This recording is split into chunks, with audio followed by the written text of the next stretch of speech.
আসসালামু আলাইকুম, সবাই কেমন আছেন? আলহামদুলিল্লাহ, আল্লাহর রহমতে ভালো আছি। তো আপনাদের দেখানোর চেষ্টা করতেছি আমি আজকে মরুভূমিতে আসছি। এই জায়গাটা মরুভূমি আরকি। কিন্তু এখানে আবাসিক এলাকার কারণে এই জায়গাটায় শুধু ময়লার স্তূপ হয়ে গেছে।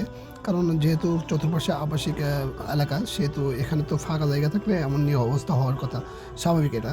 তো জায়গাতে আসার কারণে একটাই, কারণ এখানে অনেক সুন্দর বাতাস এবং এই বিকাল টাইম ওয়েদারটা অনেক সুন্দর।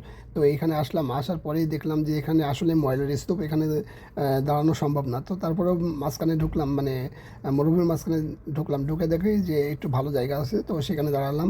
তো চতুর্পাশটা অনেক সুন্দর একটা মানে ভিউ পাচ্ছিলাম। এই জন্য আপনাদের ভিডিওটা করে দেখানোর চেষ্টা করলাম। আমি সৌদি আরবে ১ বছর আসছি, কিন্তু এখনও পর্যন্ত মরুভূমিতে যাওয়া হয়নি। এই জন্য আর কি কখনো দেখেও নি যে এত সুন্দর এক পরিবেশ পাবো।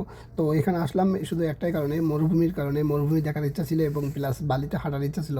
তো সেটা আর কি আজকে ইচ্ছা পূরণ করলাম এই ময়লার স্তূপ থেকে।